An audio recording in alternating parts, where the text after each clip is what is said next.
Salam alaikum besem hamasya. Pembahasan kita kali ini adalah bagaimana menyebut Trinitas dalam bahasa Arab. Kenapa tema ini kita angkat? Karena di dalam dialog Kristen Islam, tema Trinitas adalah tema yang sering menjadi perdebatan klasik sampai hari ini. Profesor Alfred Zillow, seorang Islamolog yang sangat tersohor dalam bukunya Islam, berkata bahwa gagasan tentang Allah, Tuhan, Sang Pencipta langit dan bumi dalam kedua agama selalu seiring, bersetuju dalam segala hal kecuali ketika memasuki pembahasan tentang Trinitas. Mengapa Trinitas itu menjadi sesuatu yang diperdebatkan? Hal ini harus diakui bahwa di dalam Al-Quran sendiri dikembangkan sebuah pemahaman yang itu bisa diarahkan kepada semacam pengertian Trinitas, sekalipun itu tentu bukan Trinitas. Salah satu dari teks Quran yang dijadikan rujukan itu adalah surat Al-Maidah ayat 73. Di sana jelas bahwa bahkan distigmakan kafir orang yang mengatakan sesungguhnya Allah itu adalah ketiga dari yang tiga. Kata kuncinya adalah laqad kafara alladziina qalu innallaha salisu salasin. Sungguh telah kafirlah orang yang mengatakan bahwa Allah adalah ketiga dari yang tiga. Wa ma min ilahin illa ilahu wahid. Padahal Allah itu esa. Padahal tidak ada ilah kecuali satu-satunya ilah. Tidak ada sembahan kecuali satu-satunya sembahan. Terhadap keberatan ini, artinya keberatan bahwa seolah-olah orang Kristen tidak mengindahkan hukum Tuhan, bahwa Tuhan itu esa. Tentu kita bisa berdebat panjang tentang masalah ini. Yang pertama adalah kata kunci innallaha salisu salasin. Pertanyaannya, apakah benar Trinitas itu dalam bahasa Arab adalah salisu salasin? Tentu untuk itu kita harus cek and recheck dari literatur Kristen yang berbahasa Arab sendiri. Saya berikan contoh, ini adalah buku yang ditulis oleh Abuna Fadil Sidarus, ya. Ini adalah dirasah lahutiyah di Sakakini, Kairo, dan kemudian diterbitkan oleh Darul Masrik Beirut tahun 1999. Jelas dalam buku yang saya tunjukkan ini, Tritunggal itu memang terjemahannya di dalam bahasa Arab secara harfiah itu adalah salus al-akad, as-salusul akad. Jadi ketiga yang esa. Karena itu gereja-gereja dalam bahasa Indonesia kita menyanyi ketiga dari yang tiga, tidak, ketiganya yang esa. Jadi tidak ada ketiga dari yang tiga seperti yang dikemukakan oleh Al-Quran. Oleh karena itu, ketika kita membaca teks-teks teologis di dalam bahasa Arab, tentu kita harus membandingkan dengan apa yang sering disalahpahami oleh mitra dialog kita. Kemudian yang kedua, keberatan dalam Al-Quran tadi dinegasikan, ya, dengan alasan atau dikecualikan dengan alasan bahwa kenapa kamu mengatakan Allah itu ketiga dari yang tiga? Padahal, ya, tidak ada ilah kecuali satu-satunya ilah. Wa ma min ilahun illa ilahun wahid. Tidak ada ilah kecuali ilah wahid, satu-satunya ilah. Dan keberatan ini tentu bisa diterima oleh orang Kristen. Artinya apa? Bahwa iman Kristen sendiri mengakui bahwa Allah itu esa. Bahkan di dalam Alkitab terjemahan bahasa Arab ya yang diterbitkan oleh Darul Kitabul Muqaddas fi Syarqil Awsat di Beirut pada bagian perjanjian baru, yaitu Risalah Bulus Rasulil Awal ila Ahli Korintus, atau surat Rasul Paulus yang pertama kepada jemaat di Korintus. Jelas-jelas teks dalam bahasa Yunani, Audeis Theos Eimiheis, itu diterjemahkan dengan wa alla ilaha illallahul ahad. Ini jelas sama dengan apa yang disampaikan oleh Al-Quran. Jadi Al-Quran menolak bahwa orang-orang yang mengatakan Allah adalah ketiga dari yang tiga itu tertolak, bahkan disebut kafir. Dan alasannya karena tidak ada ilah lain kecuali hanya satu-satunya ilah atau satu-satunya Tuhan. Ternyata apa yang disampaikan Quran itu persis sama juga disampaikan di dalam Alkitab Perjanjian Baru. Bahkan itu adalah misfah harisona, hukum yang paling utama. Sebagaimana ketika Kristus ditanya, hukum mana yang paling utama dari segala hukum yang ada? Yesus mengatakan, Shema Yisrael, Adonai Elohenu, Adonai Echad. Dengarkanlah wahai Israel, Isma'u ya Israel, Ar-Rabbu ilahuna Rabbun wahid. Sesungguhnya Tuhan sembahan kita itu adalah sembahan yang esa, itu adalah Tuhan yang esa. Kemudian saudara-saudara, jadi ada pertanyaan lain yang sering kali muncul, yaitu berkenaan dengan ungkapan-ungkapan atau terminologi teologis Kristen sendiri seringkali hanya mengucapkan asyalus atau Tritunggal, itu hanya diucapkan asyalus seperti dalam buku ini ya, al-iman bisalus, iman kepada Tritunggal. Nah, di sini kan cuma dikatakan syalus.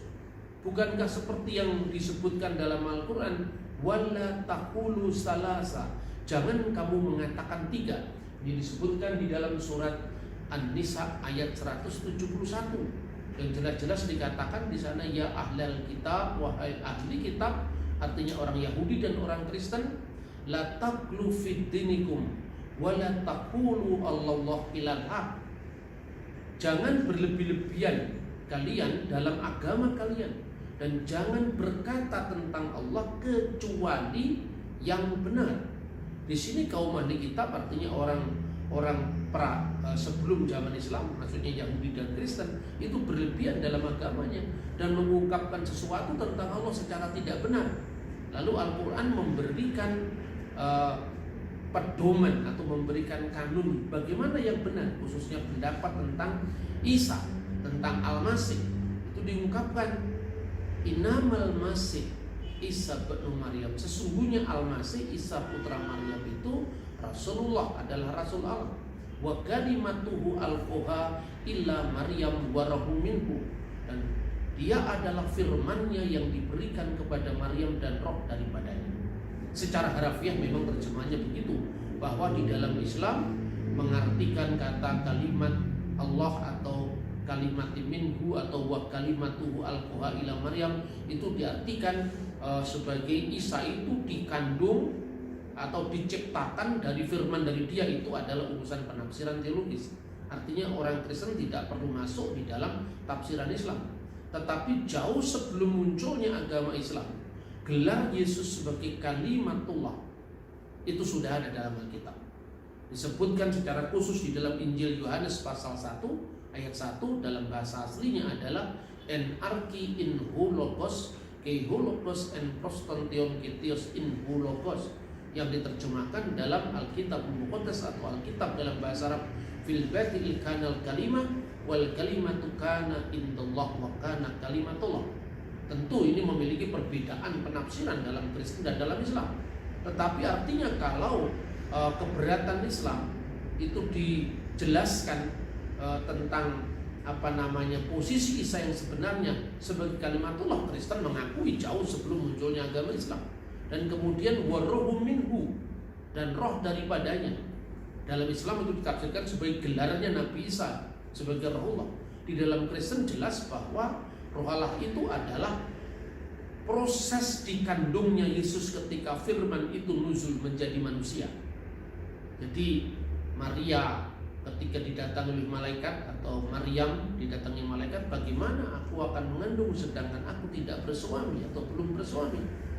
Malaikat berkata, Roh Kudus akan turun atasmu dan kuasa yang maha tinggi akan menaungi engkau, sehingga anak yang kau lahirkan akan disebut Kudus, anak Allah.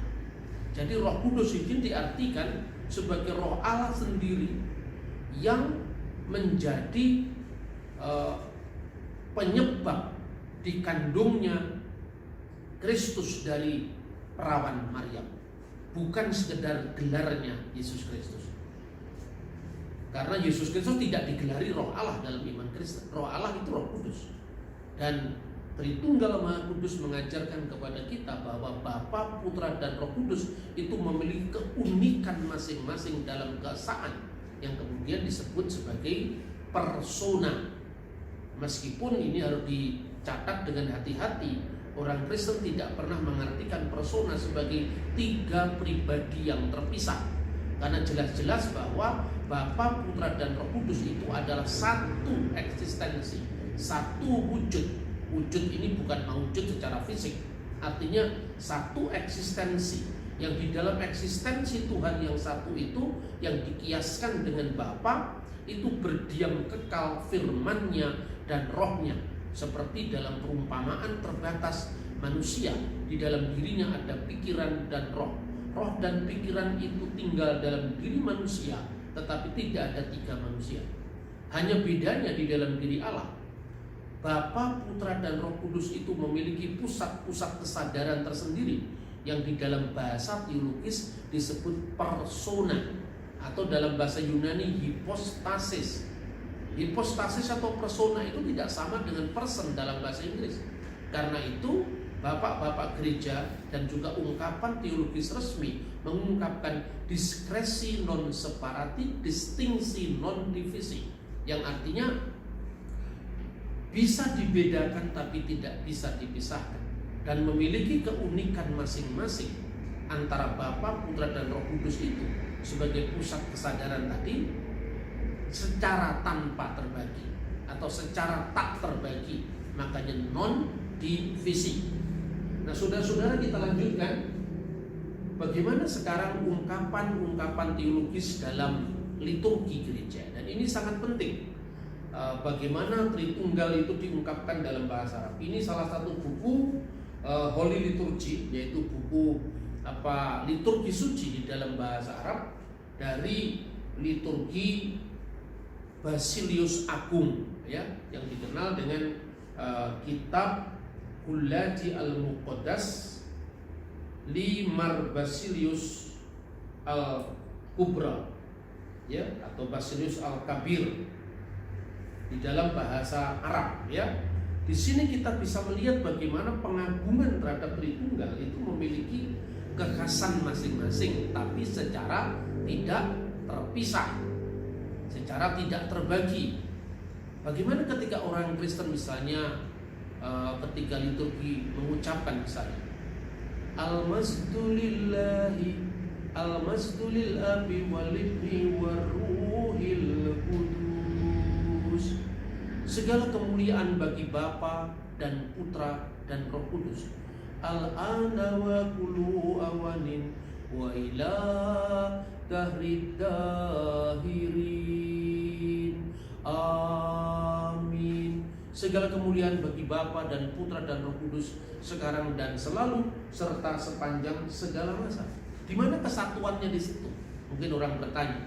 Kan jelas dikatakan al-masdu lil ab, segala kemuliaan bagi Bapa, wal Ibn dan Putra, wa Rohil Kudus dan Roh Kudus. Al-ana wa kullu awanin wa ila dahri tuhur atau dahri dahirin. Amin. Sekarang dan senantiasa serta sepanjang segala masa. Di mana kesatuannya? Begitu juga kalau kita membaca liturgi Basilius ini. Misalnya dikatakan masdan wa karomatan wa masdan lisalusil kudus al-ab wal ibni wa rahil kudus al-ana wa kulu awanin wa ila dahrid duhur amin. Masdan wa karimatan wa masdan. Masdan itu artinya sesungguh-sungguh mulia, ya. Maka kalau dikatakan dalam Alkitab wal kalimatu sara jasadan wa hala bainana, dan firman itu telah menjadi manusia dan tinggal di antara kita, wa ro'aina, dan kita telah melihatnya, masduhu, kemuliaannya, masdan, yang benar-benar mulia. Maka dikatakan masdan wa karomatan wa masdan li salusul kudus al-ab wal ibni wa rahil kudus al-ana wa kulu awanin wa ila dahirin amin. Sebenar-benar kemuliaan, sebenar-benar keagungan hanya bagi Bapa dan Putra dan Roh Kudus, sekarang dan selalu sepanjang segala abad amin. Di mana letak keesaannya? Letak keesaannya ketika kita berdoa Bismillahi wal ibni wa rahil kudus al ilahu wahid, demi nama Bapa dan Putra dan Roh Kudus. Dan ini sebetulnya ungkapan yang kadang-kadang tidak menyebutkan al ilahu wahid atau cukup dengan al iman bisalus. Itu ketika teologi kita sedang menekankan keunikan masing-masing hipostasis. Tidak berarti hanya 3 tanpa ada kesatuan. Ini mirip saja kalau sesungguhnya umat Islam mengatakan sifat 20. Sifat 20 kan kadang-kadang tidak selalu mengatakan sifat 20 dari Allah yang Esa. Ya, orang sudah tahu bahwa sifat 20 itu adalah deskripsi dari Allah yang Esa itu. Yaitu wujud, itu ada. Kemudian kidam, wujud kidam baho mukhalafatul lil khawatisi qiyamuhu binafsihi, dan seterusnya. Wujud itu ada, kidam tak berpermulaan atau yang mula-mula, ya, tidak diawali oleh waktu, bahwa tidak diakhiri oleh waktu, kekal selama-lamanya. Qiyamuhu binafsihi, berdiri sendiri. Mukhlafatul khawatis, berbeda dengan makhluknya. Wahdaniyah, serba esa. Itu dalam Islam mengungkapkan yaitu bagaimana wujud Allah yang esa itu. Nah, saudara-saudara, Tritunggal itu bukan bicara tentang jumlah. Tritunggal itu bicara tentang sirullah as-salusul akad, yaitu rahasia Allah, misteri Allah. Sirul asror, yaitu rahasia segala rahasia, misteri segala misteri, yaitu Bapa, Putra dan Roh Kudus. Yang mengungkapkan apa? Mengungkapkan tentang Allah yang esa, yang berdiam kekal bersama-sama dengan firman-Nya dan Roh-Nya. Dengan demikian Trinitas itu berbicara tentang sifat datiyah. Sifat datiyah itu artinya bukan zat dalam bahasa Indonesia cair, padat, bukan itu. Kata dat dalam bahasa Arab itu artinya self atau substance. Huwa datuhu artinya dia sendirilah, himself. Jadi ungkapan ini menunjukkan bahwa, makanya di dalam kanun al-iman atau di dalam pengakuan iman, ya, itu disebutkan dengan jelas tentang bil haqiqati umminu bi ilahin wahid. Dan sesungguhnya aku berkata, aku percaya bahwa hanya ada satu Allah, Allah, ya, Al-Ab, Allah Sang Bapa. Bapa itu merujuk kepada eksistensi ilahi, Tauhid al-Kul, yang menguasai segala sesuatu. Khaliqus samai wal ard, yang menciptakan langit dan bumi. Khaliq atas langit dan bumi. Kullu ma yura wa ma la yura, segala yang kelihatan dan yang tidak kelihatan. Yang tidak kelihatan itu makhluk-makhluk gaib seperti malaikat, setan dan sebagainya. Yang kelihatan adalah makhluk yang bisa dilihat ini, yaitu dunia dan seisinya. Kemudian yang kedua diungkapkan wabi Robin Wahid, dan percaya kepada satu Lord, satu junjungan agung, satu Gusti, ya, yaitu Yesus Kristus, Ibnullahul Wahid, anak Allah yang tunggal. Di sini bukan anak dalam pengertian beranak secara fisik, karena dikatakan mauludu minal ab qabla kulituhur, yang dilahirkan dari Bapa sebelum segala abad. Tidak ada di dunia ini orang yang lahir dari Bapa, semua lahir dari Ibu. Terus apa artinya teks pengakuan iman atau kanun al-iman ini? Artinya merujuk bahwa ini bukan kelahiran fisik yang memerlukan pengandungan, yang memerlukan kelahiran, yang memerlukan bidan atau rumah sakit. Bukan itu. Tetapi ini ungkapan tentang pewahyuan diri Allah yang kekal melalui Sang Firman. Tidak seorang pun pernah melihat Allah. Di dalam Yohanes pasal 1 ayat 18. Tapi anak tunggal yang ada di pangkuan Bapa, monogenes patros, dialah yang eksegesatu, mengeluarkan rahasia Allah itu dari yang tidak kelihatan menjadi bisa dipahami oleh manusia melalui pewahyuan firman Allah sendiri. Dan firman itu akhirnya menjadi manusia. Nah, yang menjadi ganjaran yang kedua adalah lalu bagaimana dengan sosok Yesus secara fisik. Nah, ini pembahasan tentang kristologi. Pembahasan tentang kristologi tentu kita akan bicara tentang Kristus yang sepenuhnya Allah sebagai firman Allah, dan Kristus sebagai putra Maryam yang memasuki ruang dan waktu dan menjadi manusia demi keselamatan kita.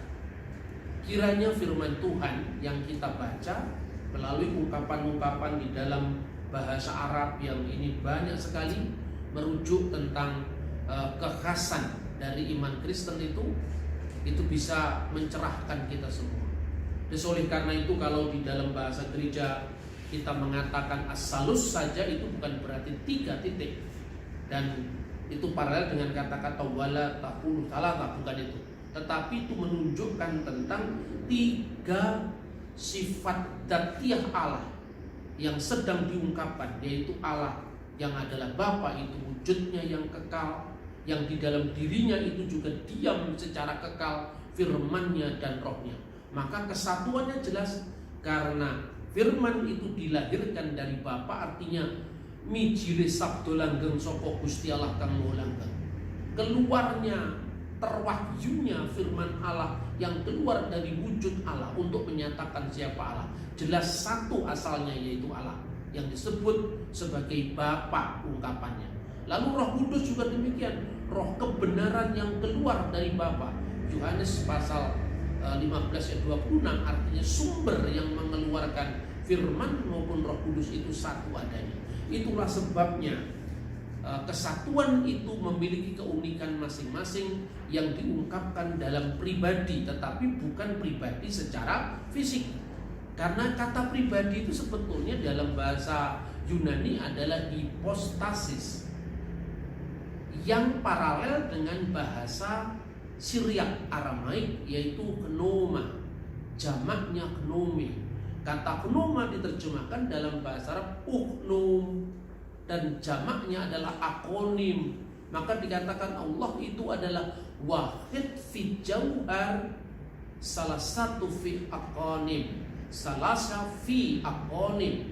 Dan kata akonim atau uknum dalam bahasa Arab tidak pernah diterapkan untuk oknum fisik manusia secara psychological personality.